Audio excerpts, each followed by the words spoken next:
I'm not only going to talk about the voice, but also body language.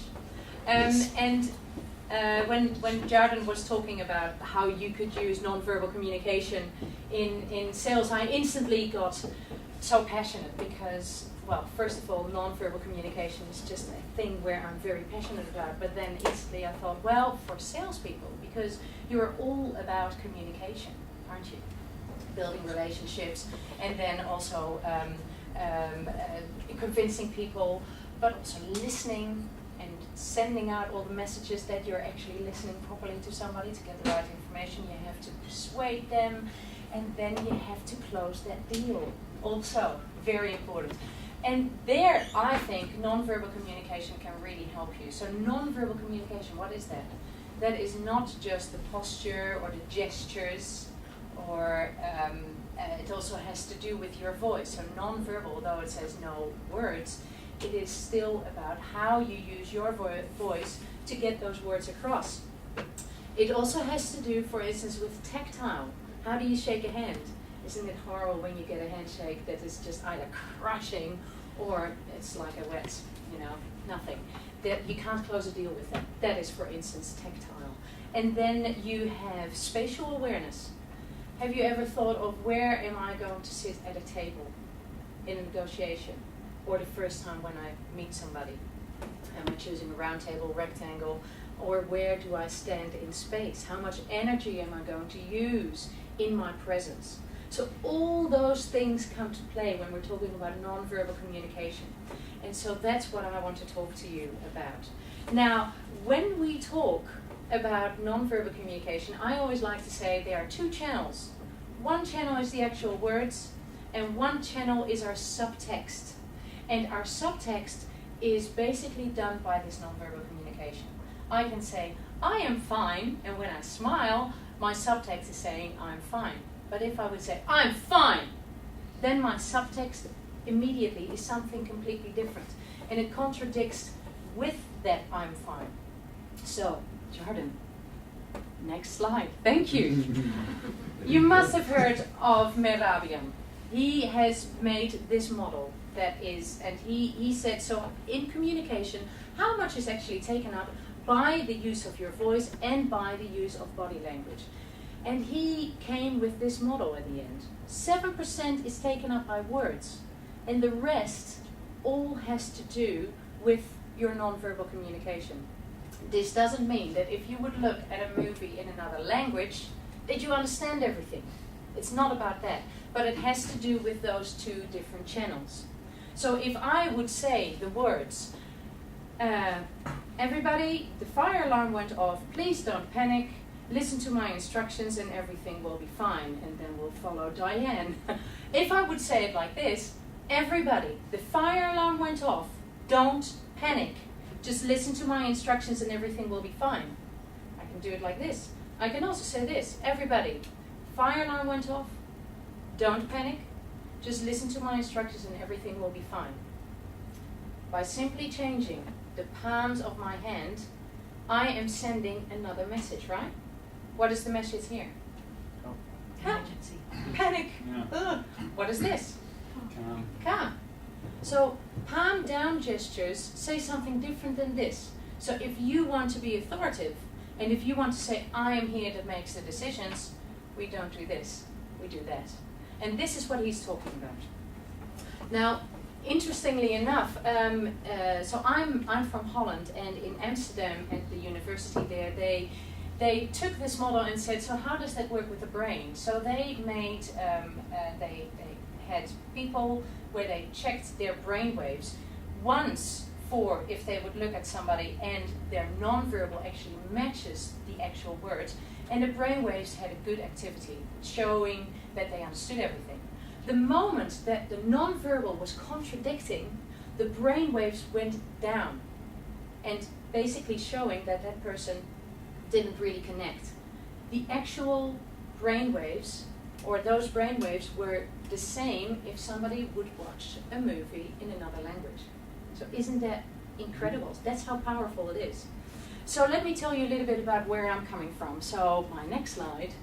This is the Concertgebouw. This is a hall that I've sung in. So I used to be an opera singer. I was trained I was an actor, singer. And everything in my training and in my work had to do with perfecting body language and voice, to portray a character convincingly, to get stage presence, and also to make real connections with people on stage and in the audience. That was my job. And I loved doing that, but I also loved observing others and then helping them to get more powerful. And so I retrained, I became a director and also a certified trainer, and I helped people, stage performers, but also people in the corporate space, and I also became a lecturer in communication skills at the university in Amsterdam. And then I moved here. I started a company together with a good friend of mine, Palliser Pencotter. Maybe some of you have met her before.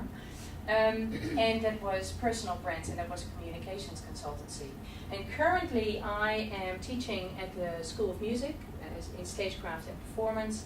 I give interview skills at an organization. I teach people interview skills. And I am working freelance, helping people with body language and voice in their leadership presence, for instance. So, back to you. You need to make a sale. You need to have people make decisions, and hopefully decisions that they want, or that you want them to make. So can we go to the next slide? One back. So this is how our brain works. You probably have seen this, right? So we have 3 brains basically. The first one was the reptile brain. Then the midbrain was being created, and only latest was the neocortex. So the reptile brain goes back to our ancestors, where you just have to make a split-second decision. Is this safe or isn't this safe? Am I gonna die or not? And that brain is still incredibly powerful now in the way that we communicate. Do you want to see proof? Well, for instance, if I would have started my presentation like this: hello everybody, my name is Maaike, then you would have instantly had another idea of who I am. And you would have put me in the like box or not like box. You would have thought, oh, no intelligence whatsoever. You would have thought, this presentation doesn't mean anything, or you would have thought, what was Jardin thinking? So that is that split second, and that was just by changing my voice. And that is all there. Now you, as a salesperson, you need to go past this first base. It's really important. So how you present yourself, those first 7 seconds, that is where you need to win people already, and that you can do with your personal presentation style. And then, only then, you go to the next level. And that is not to the intellect. No, it goes to that emotional level. And because people, when they make a decision, it's not like, oh, that sounds like a good idea. No, it's like, does it feel right? And again, nonverbal communication is incredibly important there. So, I'm going to give you some tips and tricks and some tools that you can use. So can we go to the next slide? Because I want to talk about 3 things. Finding your personal presentation style. We've all got a fingerprint that is unique. And in a way, you can also think of that when you are in your nonverbal communication. The way that you move, the way that you speak, the way that you interact with somebody else, that is your fingerprint. That is who you are, but you can tweak this. Tweak this with the different person that is in front of you, and also tweak it to get a better presence or better interaction with others.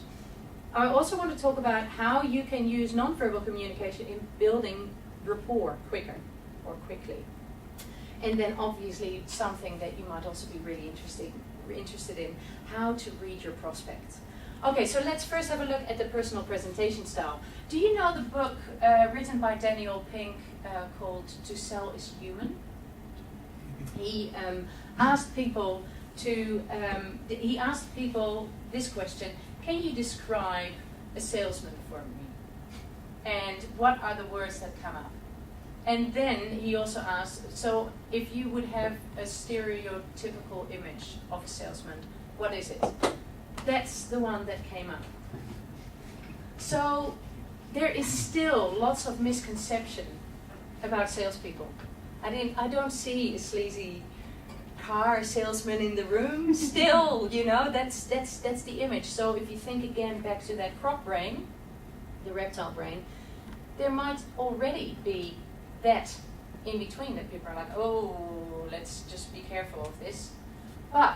what do you want? Well, if I think of a salesperson, you have expertise, you want to be genuine, you've got a conscience, you're passionate, you're approachable, all these aspects, and that you want to bring across. That is your personal presentation style. So if we can go to the next slide, how does it sound and look? That's always what you have to ask yourself. So if I am this kind of person, how do I want to come across? How do I want to sound and look? So if you would make it a little bit more broad, you could say if in relation or in communication you want two things. You want to portray warmth, because with that you come across as genuine, you're likable, you're approachable, and at the same time you want to come across as an authority. You want that expertise, you want that professionalism that has to come across. So those two things you want to show. And sometimes we have the tendency to have more warmth in us, and sometimes we have the tendency to have more authority in us. And it would be lovely if you can mix the two together, and sometimes adjust to who you have in front of you. So I'm going to give you some tips on how to get more warmth in your presence and with authority. Starting with warmth. Now, imagine there is a child coming towards me, pulling my skirt, saying, "Maaike, if I would do this, I don't really look that interested, am I?" So if you would have somebody approaching you and you say, "Hi, how are you?" there is that sort of distance that you're making. So what you want with warmth is the total body turn. So that child approaches and you say, "Oh, hello, little one. I am invested in you." And that basically is what you want as well. So when you are approaching somebody, and you can do it now. So if you just pick a partner and turn towards each other and say, "Hello, my name is," or whatever. But I want you to do a total body turn. So, go. Okay. Lovely. Thank you. So it is. You're doing really well. So it is head, shoulders, hips, knees, feet, everything. Now, can you do it again? But now just turn your head. "Hi, how are you?" Go. Yeah. So you're giving the cold shoulder already, aren't you? So this is something that is just so important. When you meet somebody, do that total body turn. Be aware of it. And you can also use it the other way. If you notice that you are talking to a prospect and they are just turned like this, and those feet are pointing in another direction, they want to leave. And instead of then working harder, you might say, like, "I see that you're in a hurry. Shall we set up another meeting?" You know, so that is something, especially if a foot goes in towards exit, just be aware of that. So but for you, the total body turn, really a good one. Now, the flooding smile is another one. I love this one. How many times do you see, for instance, the Queen, when she shakes hands, and it is a whole day, she has a mechanical smile. Hello, hello, hello. And sometimes this mechanical smile is even just a smile that is sideways, it doesn't reach the eyes. First of all, we want a genuine smile, and a genuine smile reaches the eyes, and it even gives those lines. Something I don't really want, but still, we want them there. Yeah, so that is the genuine smile. But how do we make it more special? Because that's how somebody wants to feel. I want to feel special. You can use the flooding smile. So it's not a mechanical, "Hi, how are you?" How we are wired universally is when we are happy about something, when we get sparked by inspiration, or we like somebody, the first thing that happens is our eyes light up and our eyebrows go up. And after that, we break into a smile. And that is something, a little technique that you can use when you shake somebody's hand. So you shake somebody's hand, your eyes light up, and you burst into a smile. Not a laugh, but a smile. So that is a flooding smile. And with that, somebody feels like, "Hey, oh, goodness, oh, it's special." And with that, you instantly make that relationship. So that is the flooding smile. And then obviously in your voice, you can also use warmth. if I would be a radio announcer for the classical radio, and I am announcing, and the next piece that we're going to listen to is by Mozart, I'm using this type of voice. Now, if I would do the same voice for the 1 o'clock news, they would be like, what are you talking about? I changed my voice. I changed the sound of my voice. Do you hear the difference? So that is the same when you want to have more warmth in your voice or more authority. So when you have authority, you're more speech quality. When you want more warmth in your voice, you make it a little bit more singy. I don't know, I can give you the technical words for it, but more melody in it. Make sure you don't do too much melody in the voice, because then you lose them as well. But, so that is one thing. And then for the authority. Now, I would like to just pause for a second and just observe yourself in the space.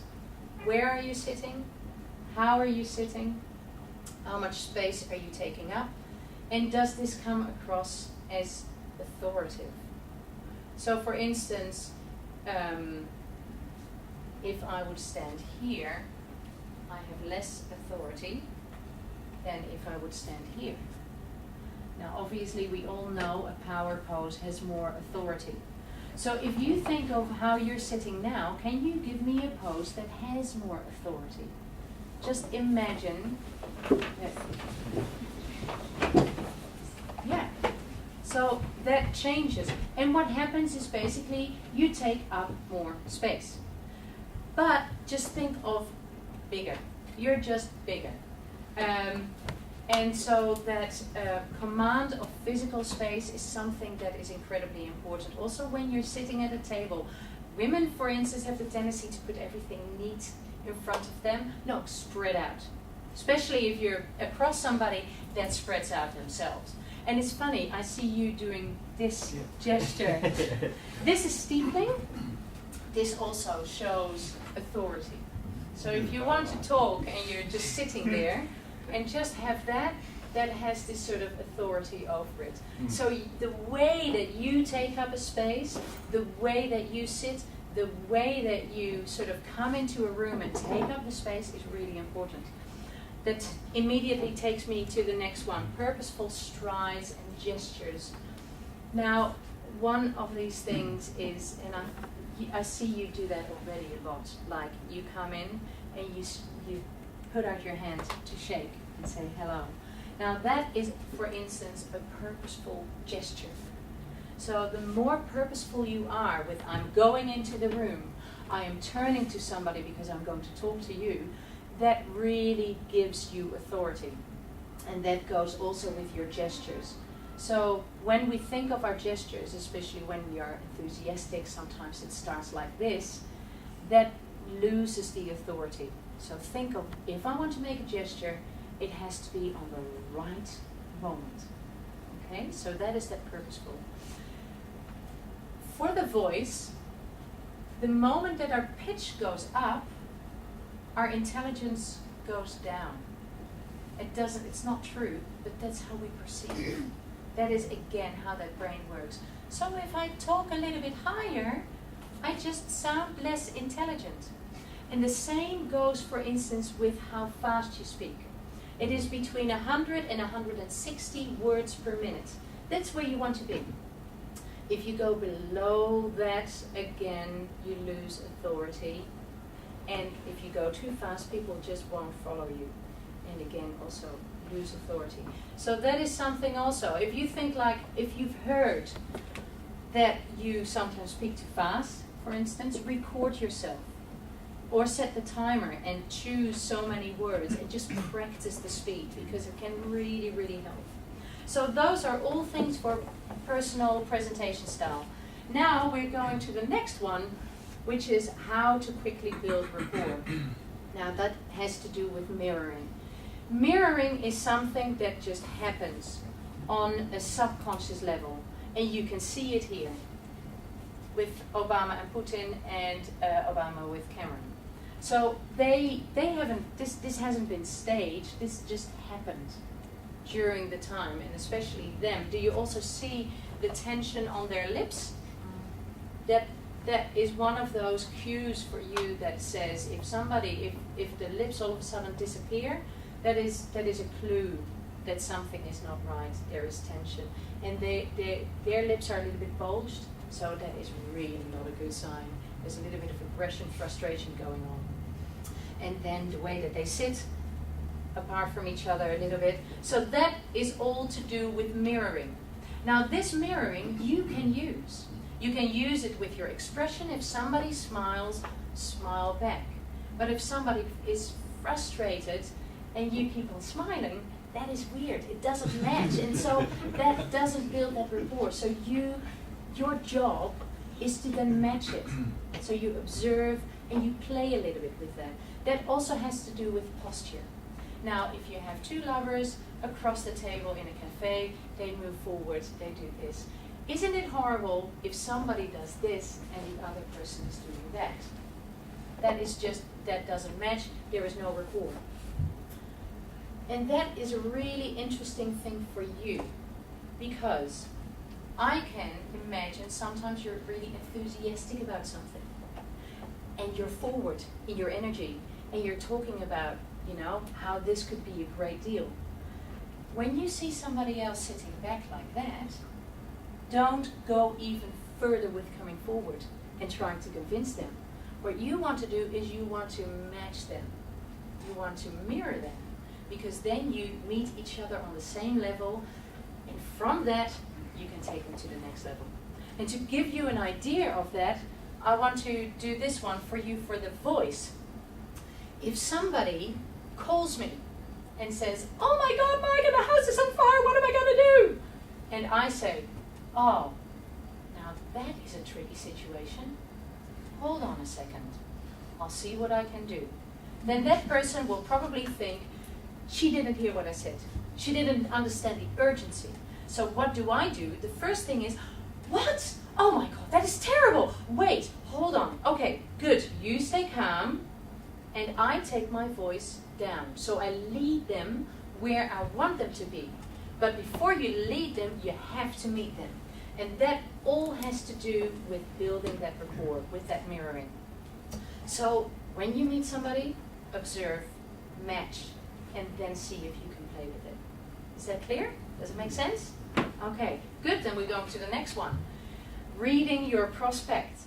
Because obviously that is something that is, quite interesting, in my opinion.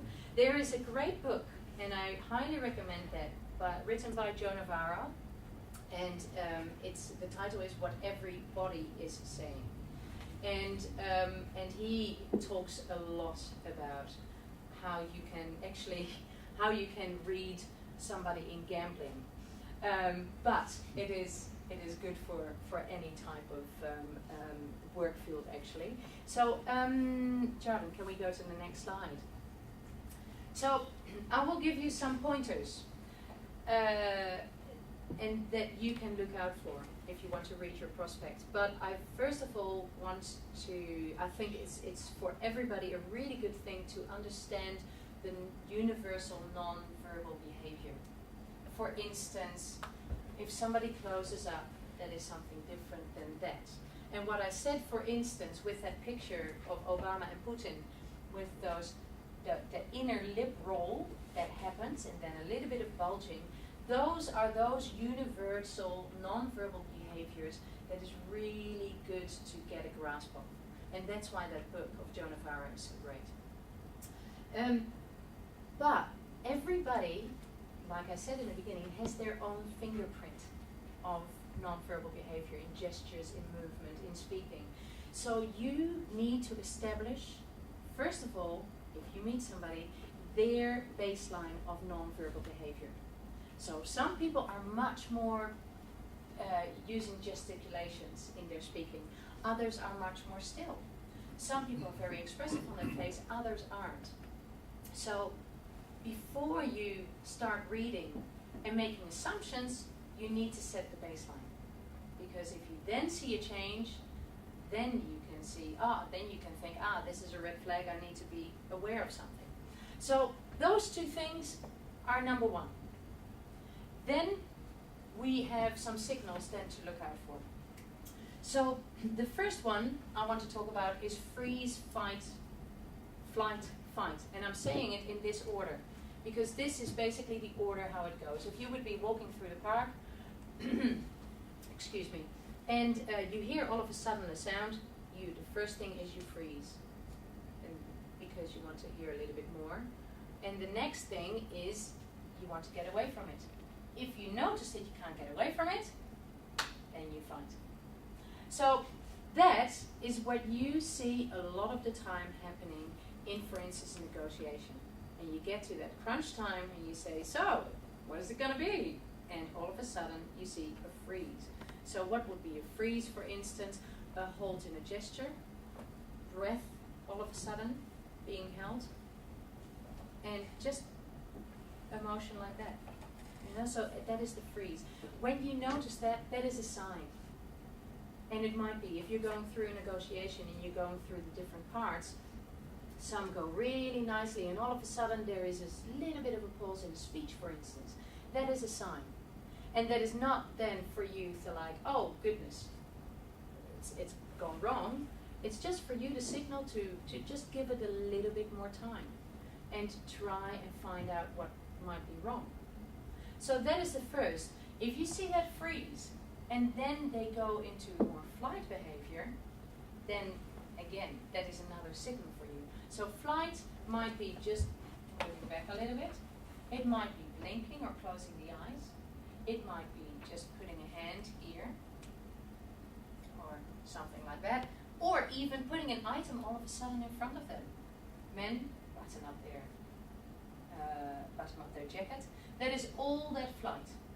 And then obviously the last one, fight, and those are the things when they're moving forward, really piercing eyes, the voice gets louder and more deliberate. But the freeze and the flight are the subtle ones. And those are the ones that you really want to look out for. And then we get to pacifying gestures.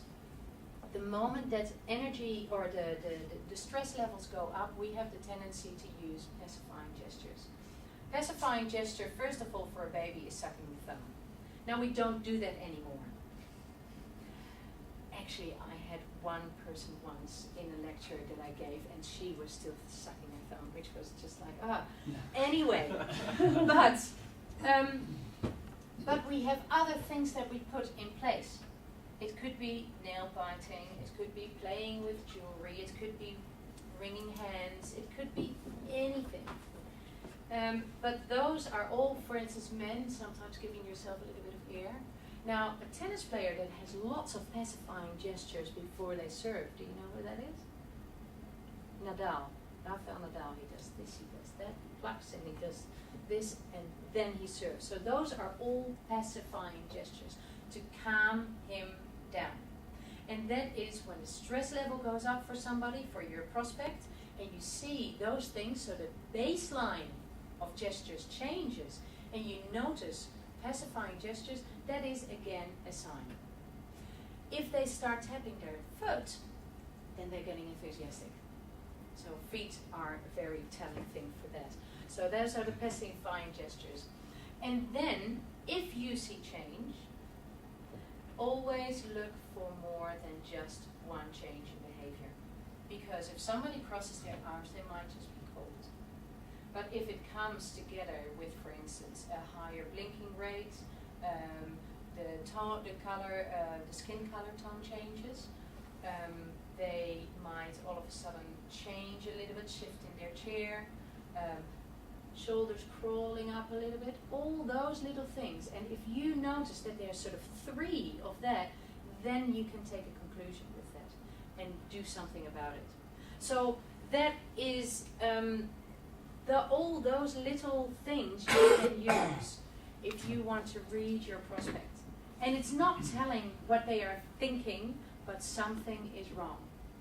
And with your questioning, you then can find out what is the thing that they want to, what is wrong. Okay, so that brings me to the end of my presentation. So I am very interested if you have any questions, because obviously that is the best way that that you can learn something. Maybe there's something that you're actually having trouble with, or you've heard something that you find interesting and you want to know more about. So over to you.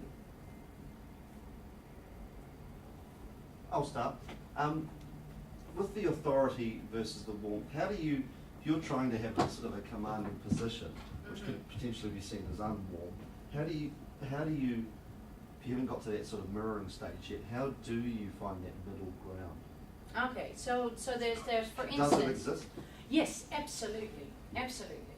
Now, if you think of somebody like Obama, that is a person that has authority and warmth together. I would say he can do that. So, if you, for instance, have a very open up posture, and then you want to show some warmth, it's just that you do an open palm gesture like this. With that, you say, I have nothing to hide, and you're saying, I want to, work together with you. So little tweaks like that, you can combine them. Yeah. So, so then you are right, you're not in the building sort of rapport stage, but just having that together. So having, for instance, a flooding smile while you come in with a purposeful stride also again gives that authority, but with that warmth. So that is how you can combine the two. Yeah? Cool, yeah, Okay. absolutely. Thanks, Anything else? No? Okay, so yeah, I think personally it's a really great thing to be aware of, to use, to think of what is my fingerprint at this point, what do I want to change. For instance, if you want to look more into how do I use my voice on the phone, when I call somebody for a cold call, how can I use my energy, things like that. I'm very happy to help you also in one-on-one or in sales. So yeah, always happy to discuss things. Yeah. So I have business cards, so I'll hand one out, and thank you so much for your time. Yeah. Round of applause for Maaike, thanks guys. I've been doing this 12 years, and I've there's always something you can learn, and that's part of the reason why we put the group together. I think if you can get yourself in a position where you do become more self-aware of your being, then you can definitely be a better person, a better salesperson. I don't know when it sort of clicked for me, but I'm getting better at knowing when I'm speaking too fast, and that comes from nerves and a lot of other things. But yeah, if you can get to that point, I think you can be pretty good. The total body turn was a new one for me. It's not something that I'd sort of ever thought to do, but that's something that I'm going to implement straight away. So thank you very, very much. Awesome.